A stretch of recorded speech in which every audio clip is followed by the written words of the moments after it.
Maricel Gentile from East Brunswick, New Jersey. Oh, I'm I got it. She's the cutest, I can. I'm always running. I'm like an energy bunny. So you got to watch out.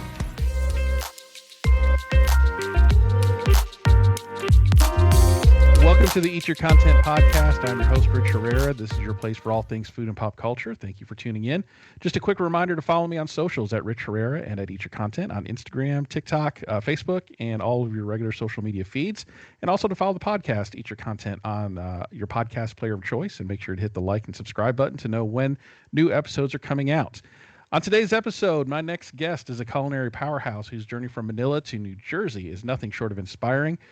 She learned the magic of cooking by her Lola's side in the Philippines, sparking a passion that fueled a 30-year career across every corner of the restaurant industry. You've seen her light up PBS's Table for All and dominate the kitchen on Food Network's Supermarket Stakeout and Buddy's Holiday Recipe Rumble. In 2017, she turned her dream into reality with Maricel's Kitchen, buzzing catering and event space in East Brunswick, New Jersey. Please join me in welcoming the queen of flavor, the thriller from Manila herself, Chef Maricel Gentile. Chef Maricel, thank you so much for coming on the pod. Oh, wow. Thank you. Wow. This is exciting for me. And it looks like we're recording from your kitchen. It's a beautiful kitchen. We were talking about that just a few minutes ago. It kind of looks like where all the testing happens and all the magic happens there. Yes. That's where I feed my family sometimes. Well, it's very beautiful kitchen. Thank you. So I want to talk to you a little bit about, you've done a lot in the food industry for 30 years. You cooked for a lot of different people, a lot of different companies, and now you are branching off into as an entrepreneur and owning your own business. So I definitely want to talk about that. You are also on Food Network and Hulu on a couple of reality or a couple of cooking competition shows. So I definitely want to touch on those things. But before we do all that, I want to learn a little bit more about you and your background. How did you, or when did cooking for you become this passion that you wanted to turn into a career? Yeah. So I grew up in Manila. So I grew up with my grandmother and my mom, right? So since my mom is a doctor, so I hang out with my grandmother all the time. So she would take me to markets. Then I see how she checks on things and different markets, if she wants seafood, we would go to Manila Bay. Let me tell you that. Or if she has having a birthday, she would buy the pig, the goats, the turkey, all in advance so that she could feed them good feed so that when we do something with them, they're tastier. But I have that craving for the knowledge. I've always looked on the things that she have done. And so growing up, I still cooked. So I remember back home when we have big gatherings, they ask me which batter to use if we're serving something. So one time I was visiting my aunt here in New York, and I was watching TV, and there goes New York Restaurant School. And I told my mom, Ma, I want to attend that one. And my mom's like, really? So at first she says, are you sure? And then I said, very sure. Yes, good enough. She said, yes. I went to New York Restaurant School. I studied, though, restaurant management, not culinary, because I said I want to be serving the people up front. But deep inside me, I really want the culinary. But I got that, so I end up working with restaurants, well-known hotels, and I really have the knack for the food. I always go back in the kitchen and like, oh, how did you do that? How did you make that? And the curiosity doesn't stop. It made me go, and then of course the traveling part of I'm not young, so I've been to many places. So every time I go to a place, I try to attend cooking classes so that I get to really see how they make things authentic. I like authentic things. I'm not into the fusion thing, because right now in my cooking classes, when I teach something, I teach the basic. All right. This is like when I tell them, this is when you eat in a Filipino restaurant, this is what Filipinos eat, and this is how we eat them. Or if you go to Thailand, this is how it is. So that when they say they tasted Filipino food, they taste the real, authentic Filipino food. Not like somebody put anything on it and it becomes gorgeous. All right, that is beautiful. But for me, I want you to learn and love Filipino cuisine. So that's how it's all started. Yeah, and a lot of people that I've interviewed, started. They say they started their passion like for you by your Lola's side, like Yes, watching yes. her cook and from from a young child. So, what did your childhood smell like? What are some of the smells that just evoke a memory of good Filipino food that you want to convey to a hungry public? Oh my gosh. You make me so excited when you ask about Filipino food because it's all the memories I got back when I was younger. It comes back. Like a perfect example would be kare kare, my favorite. And back home, kare kare is a 1 day meal. When you cook it, it takes you at least a day.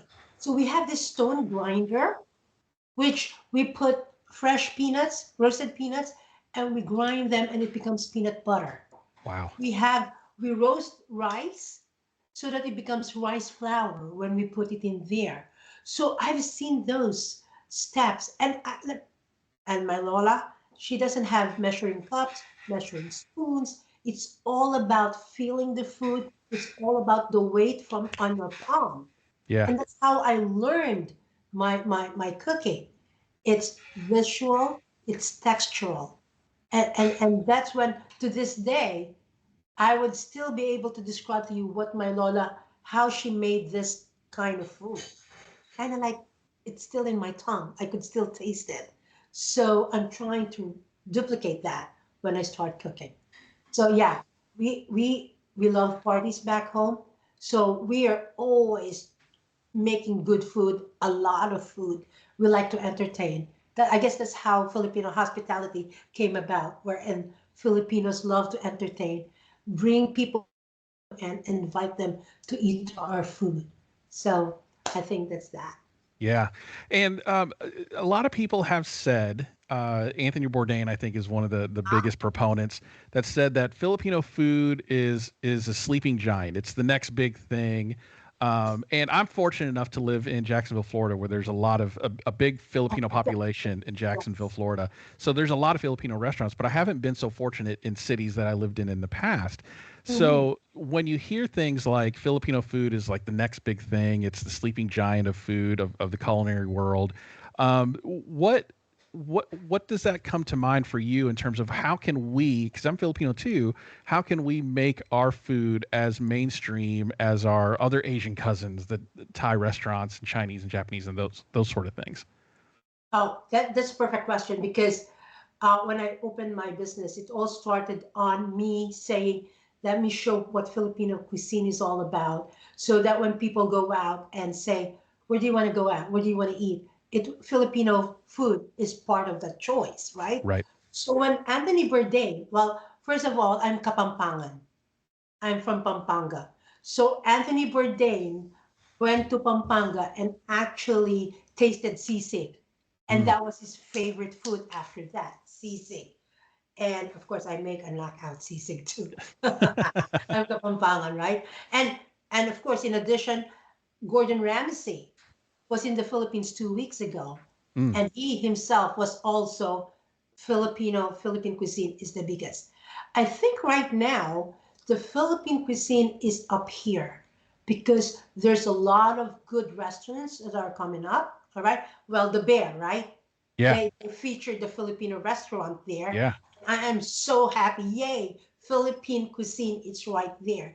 And I think it's really growing, it's getting bigger because, first of all, I have to say, our ube treats are being picked up like Hmm. crazy. Well, example with Trader Joe's. Hmm. They're coming up with ube, milk, ube, everything. So I think the population, the other non-Filipinos are beginning to understand what Filipino cuisine is all about. First of all, we are known in any hospitals, right? All the nurses Yeah. bring Filipino food. And Yeah. I would always say in my cooking classes, how did you find out a Filipino food? Oh, I work in a restaurant, in a hospital.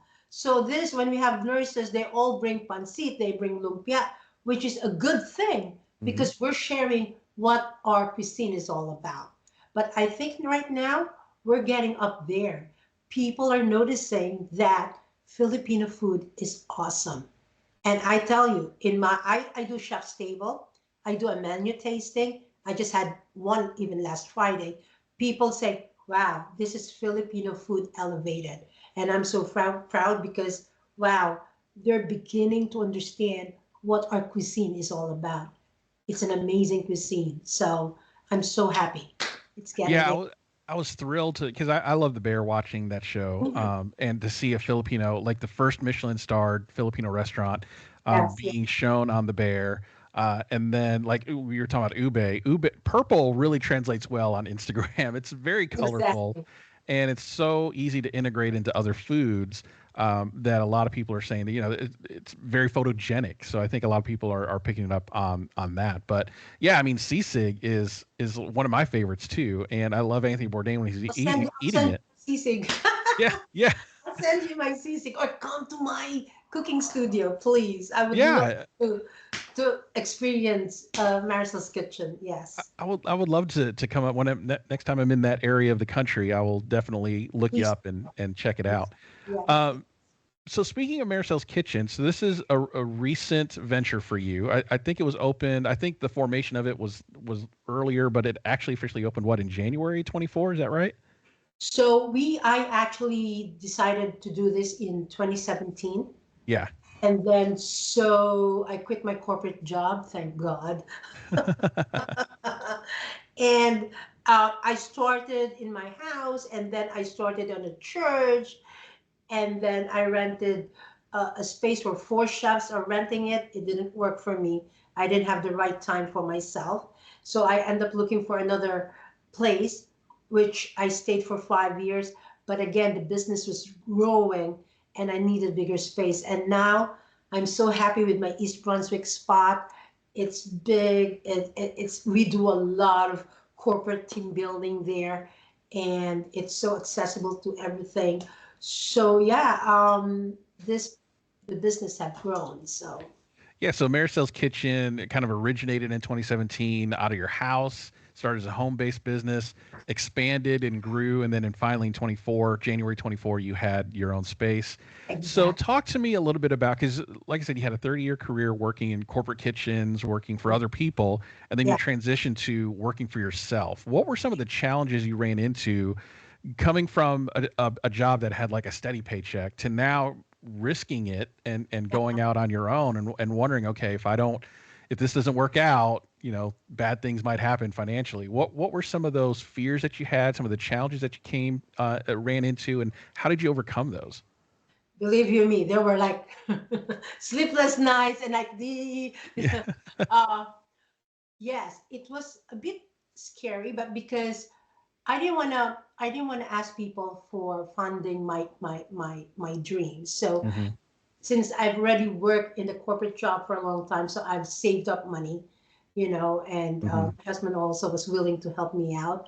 So at first, it's hard because you're not making the money yet, right? You are an one man band, you're the dishwasher, you go to the shopping, you do prep, you clean the dishes, and then you still have to teach, right? So that was about like a year and a half in the business. Hmm. And then I said, oh, and then it started growing. And then uh, all I could say is it takes about 2 maybe to 3 years before you really could get and say it is working, it is really good. And now it's a blessing. It's the business grew very much, right? And I'm so blessed with that. And all I can say is just be focused on your goal, because there's no perfect time to open up a business. Hmm. There's no right time. There's, whatever it is, there would always be challenges that would come with it. But as long as you know what you want, and if you're passionate about it, everything is going to be okay. You just have to keep on doing it, keep doing it. Sometimes it doesn't make sense, Mm-hmm. right? But in the long run, right? Oh, it would just click. Everything would click. I mean, I used to have a hard time looking for people to work for me. I'm begging because, of course, they don't know me. What is Marisol's Kitchen? But now you're having a little name, and now people are like, "Oh, do you need help?" Now people are coming, so it gets a lot easier. Uh, in due time. I'm so sorry. It's okay. But yeah, just be focused, and it's not easy. It's hard work. It's not like a corporate job. You come in at 9, you leave at 5, turn off your computer. No, for Mm-hmm. me, it's 24/7. But because I love this business, I'm passionate about it. I think about it even though I'm on a break. Oh, believe you me, when I go on vacation, all I want is gadgets to bring back for the cooking classes. So it never stops. And that's why I'm saying you have to be passionate because you never get tired. You'll always be resourceful, and you'll never work in a day, in your lifetime. Because every time I go face my cooking classes, it's time for me to meet new friends and to have fun and share the Asian cuisine to all Yeah. of them. Wow, that's great. Thank you. So when so when I talked to other chefs in the past that started kind of out in their home or maybe in the private chef route, the goal for them was always to open up like a brick and mortar, their own restaurant. You decided to kind of keep that theme of like parties and event spaces and catering, and just transition that into your own space. So why not a restaurant? Why not start your own restaurant versus, I mean, I'm sure what you're doing is great, and you love it, and that's Yeah, awesome, but that's a different route than what most chefs, yeah, they want to have their own restaurant. So what was the thought process as you were expanding yeah, to think, I'm just going to continue this bigger instead of a yeah, restaurant? yeah, yeah. So, I have a lot of friends that owns restaurants in the States and in Manila, and I hear what they say, and I also see what's going on. Well, there's a big change when pandemic came, when the Mm, COVID, right? Where hmm. everything was closed, and there was a kind of like a paradigm shift into people going into restaurants. So for me, I just really want to concentrate on the cooking classes, private events, and special events like chef's table. That means you come to my place, and you're treated like it's treated like a restaurant, right? Hmm. The reason I don't want a restaurant is, first of all, the money that you put into a restaurant. First of all, the food cost. If you have a lengthy menu, you have 4 pages of menu, you make sure that those are cooked any time of the day that you have it in store. So that's a lot of food costs that's not making you money. All Yeah. right. Second of all is staff. A lot of people now don't want to work. I don't know why. Right now, it's so hard to get people to work in a restaurant. And for me, the reason I want to just do my cooking classes is everything is quantified. Mm, I know exactly how many products or how many ingredients that I have to make because everything is prepaid. Everybody who comes into my place, all are paid, right? So I'm not waiting for money to come in. It's right yeah. there, ready? And so controlled food cost, controlled labor cost. So your profit is so high after that. And that is the one magic I think my business is offering. It's just like everything is controlled. And then I could take off anytime I like. I want to go on vacation because you have actually scheduled yourself, let's say, to make your numbers for the month.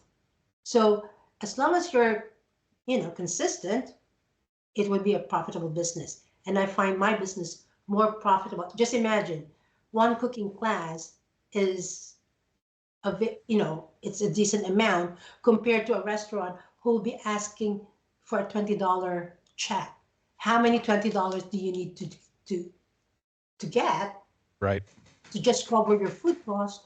And those two are not the ones. You have utilities, you have the rent, and rent is a big portion of the business. But in the same way, now that I'm learning things, rent, if you have the volume, has really no, it's okay. Hmm. If you have to pay big rent, it's okay if you have the volume. So imagine if you have a restaurant, you are have that, and you have no balance on how much money is coming in because you're waiting for people to come in. Right. All right. It rains, it's too hot, nobody comes to you. With me, it's raining, it's hot, people come because they're booking private events. Hmm. It's guaranteed. So I think that's the big difference. That makes a Why lot of not sense. restaurant? Yeah, that makes a lot of sense. I didn't think I never thought about like your cooking classes are prepaid. So even if like you're saying, unless it's severe weather, they're coming because they already paid up front. They don't want Yeah, to yeah, lose that money. yeah, yeah. And then because you know exactly how many people are coming in, your food costs are more controlled because you're going to buy enough food just for those 20 people Exactly. coming in or whatever. So yeah, that makes a lot of sense to start it in that way and to do that because restaurants are so volatile, right? You Yeah, don't know from day to day what your covers are going to look like, how many people are going to exactly. come in, and if you're not doing like a 12-course tasting menu where people have to prepay, they cancel reservation, you're out, Ex- but you still have that food and you're walking that's now going to spoil Exactly. because it's not getting eaten. And same thing for your wait staff. They're waiting there, like they're biting their nails and stuff in the corner, not doing nothing, Right. you know. But you still have to pay them because they have to work the shift. Yeah. So that's the big difference. And Yeah. and so I'm so happy that and also the experience, all right, of I've worked through the hotels and restaurants in New York City. I've seen the best fine dining, so I know how it is, the expense of running such an entity, right? So, Hmm. and the only thing too, with my cooking studio, we actually specialize on your experience. People nowadays prefer experience than just mere eating in a restaurant. Right. We and we act as if it's a show. Like I always welcome to the show because they're being photographed and all I say to them, just have fun. Don't forget about the recipe, forget about the ingredients because we will send you it through email. And once I say that, like this, oh, thank God. And now they're gonna start with their wine because of BYOB.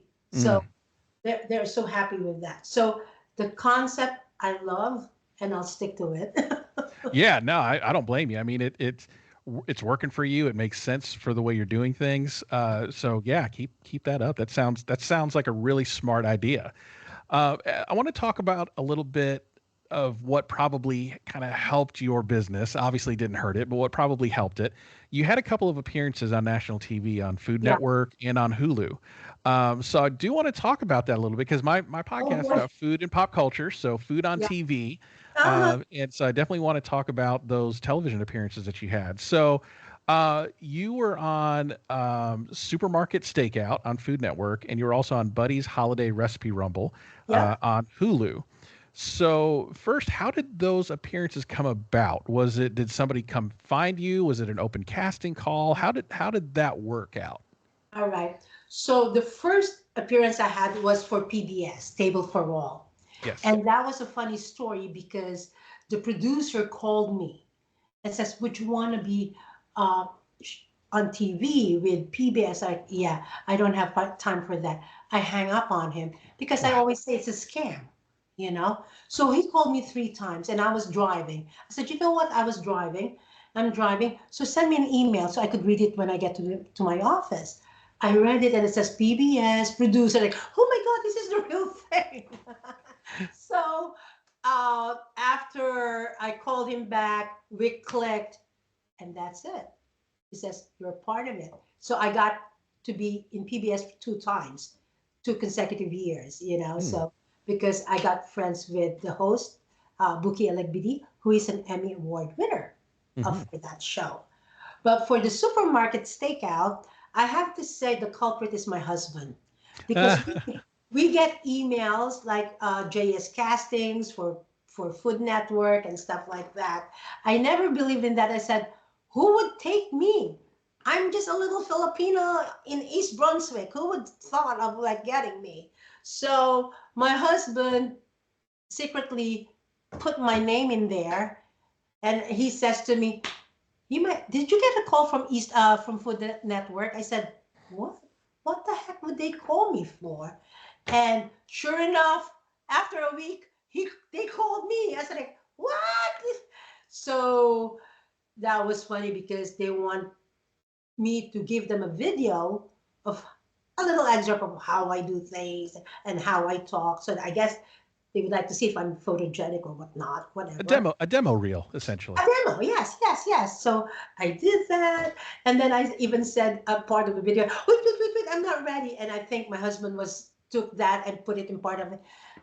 Behold, they called me, another interview, and then they said, "You're in," because they like the way I said that they look at my Facebook cooking classes, what my website looks like.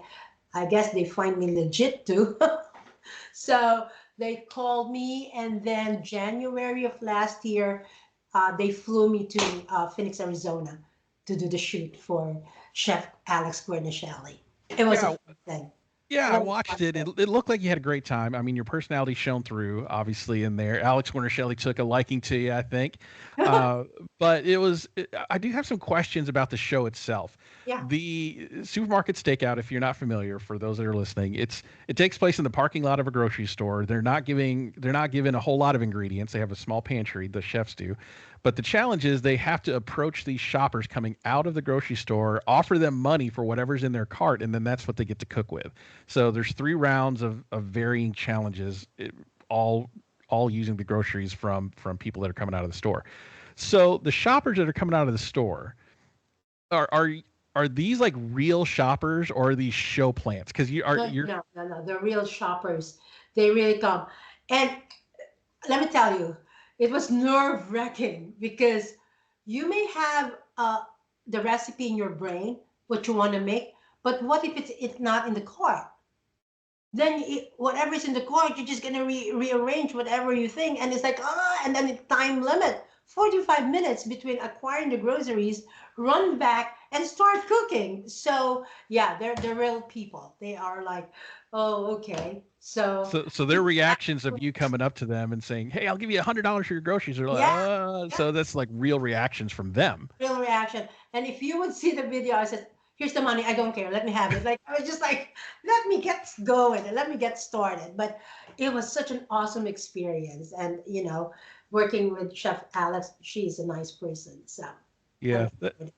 that was a fun show. Now, in that show, I got to mention this. You took a Ah, nasty spill. You were running. Time was getting to you, and you just grabbed some stuff out of a person's car, gave him some money, oh and my then God. you tripped over what looked like some production Yes, cable like those cover. electrical things that were Yeah, yeah. like, I holy was like, cow. oh, They were like, Alex was, let me tell you, Alex was the first one who ran and says, "Are you okay?" And because all I said, "Oh, my eggs." yeah. He said, I needed the eggs and my milk. And says, "Forget about your eggs. We could replace all of those. Are you okay?" Um, I was not okay because it was painful. But you see, my brain says I was there to finish the show. So they're telling me to like sit down, do this, or do you want to go to emergency room? No, I want to finish this. So even though I was freaking in pain, I'm sorry, I was in pain. Let's do this. Let's do this until they agreed. Oh, okay, you're good. So we just continued the process, the last end. So What was the adrenaline flowing through your body that you didn't feel pain in that moment, but as soon as the cooking stopped and you're waiting for the judging, you're like, "Oh, I'm sore now." yeah, yes, yes. The next day it's like, oh my God, black and blue. But I, I say I love cooking. I love what I do. So those things doesn't bother me. So the next day I was like, yeah, yeah. Even in the show, you would still see me like, saying hi to the people watching on the side because I kind of like have a little bit of, audience that are favoring me. So they're like, yeah, they doing like this to me. And like, oh my God, what an experience. Awesome Wow. experience. I Wow. enjoyed You're it. just a warrior cooking through the pain. I told you I just want to finish it. I don't want to come back and like, oh, they sent you home. I don't like that feeling, you know. Right, right.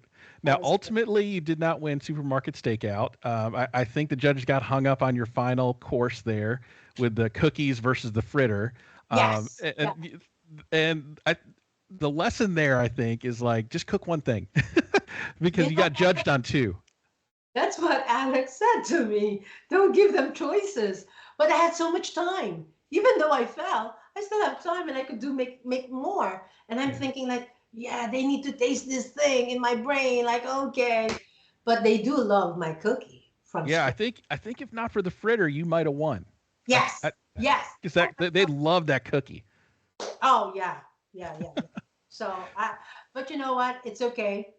I'm okay with that because I'm more excited about the experience. Of Yeah. course, winning would be the best, but there might be another Food Network. Who knows? Who knows? Who So knows? let's talk about Buddy's Holiday Recipe Rumble, where you did win. Um, Yes, this was a little bit of a different type of show. You had two families with family recipes, and there was a theme to each episode. And the theme for your episode was a Christmas Eve Noche dinner. Buena, Yeah, Noche Noche Buena. Buena, Noche Buena. Yes, So it was you, your husband, and was it your son? I my think. son, my younger Yeah. son. Yeah. What was it like cooking with your family in a competition setting? Oh my gosh, it's so stressful because I have to be nice on TV because there's my husband and my son. You know, I can show my biatch side. You can't turn to them and say, "Get it right or pay the price." Yes, yes, yes. But you know what? They did a great job. You know, They my did. son, my son was even got a big thumbs up from the other chef because she's just like, "Hey, you wrapped this really good and stuff." Because my family knows I'm such a perfectionist. You know, you don't do things half done. You have to do your best. So I said, let's just do our best. So and we got it. I love how you gave your son the menial task of lumpia rolling. And it's like, okay, I don't want you touching nothing. Just do the lumpia rolling. But I mean, lumpia rolling is serious because I have some Filipino chefs that have restaurants and they're like, man, I got to roll like 1,000 lumpia rolls for tomorrow's Yes, service. exactly. So Yeah. it's not nothing. But for your son, I don't know if he cooks or not, but you didn't want him touching the cooking process. Just Yeah. I'm done with this. Just roll. Yes, yes. All I want him is to really concentrate on the perfect lumpiang Shanghai. That's right. Freshly made and freshly fried. That's it. All Yeah. right. So he did a great job. He actually did his part very well. So I can say that. Yeah, both of those appearances, I think, really elevated your stature in the culinary world. I think Uh, you came off really good on TV, and I know probably locally in New Jersey you were highlighted a lot and featured in local news and stuff like that. How have those appearances influenced your business? Have you had people come to a cooking class saying, "Hey, I saw you on yes. Supermarket Stakeout and I wanted to check out your cooking class"? Well, yes, they do. So when they go here and then they would say like, "Hey, I saw your episode. It was so fun." Or sometimes I'm even in a grocery or other places. I know you. They would say to me, I watch you. And I feel like, wow, so it feels good, but it's still about my passion. So I'm excited about that. Yeah. So I have a few things coming up, like exciting news, So Oh yeah. So while we're talking about that, that's how I usually kind of wrap up my podcast. Is I want to give my guest a red carpet here and just promote whatever you got coming yeah, up. So yeah, yeah. what future classes do you have coming that people should sign up for? Any Uh-huh. projects you want to promote? So definitely, if they're looking for cooking classes, just go to my website.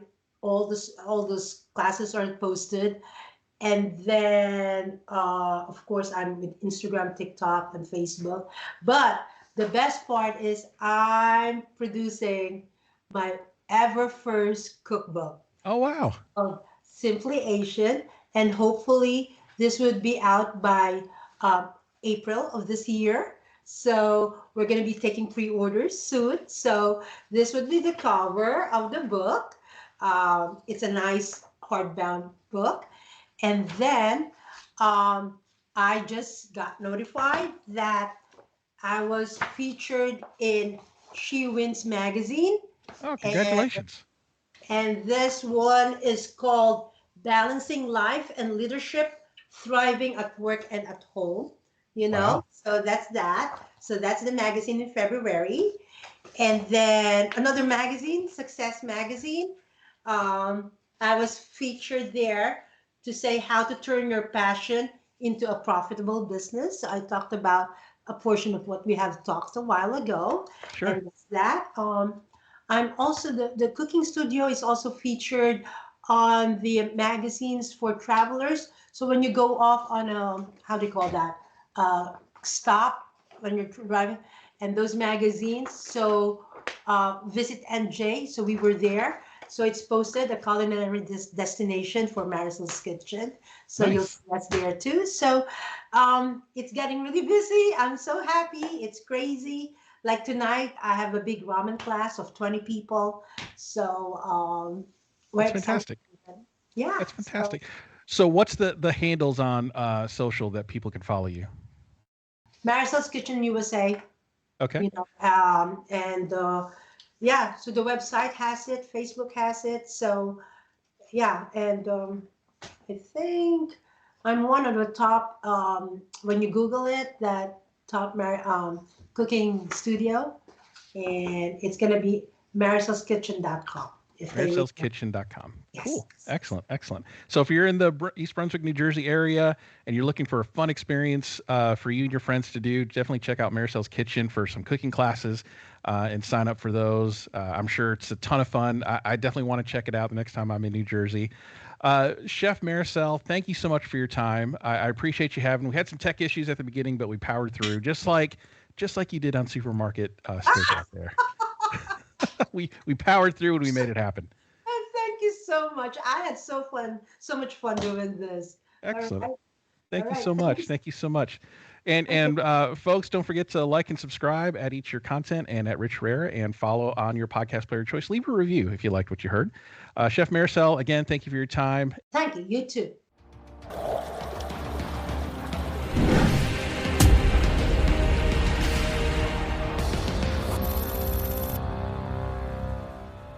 Thanks for listening to Eat Your Content.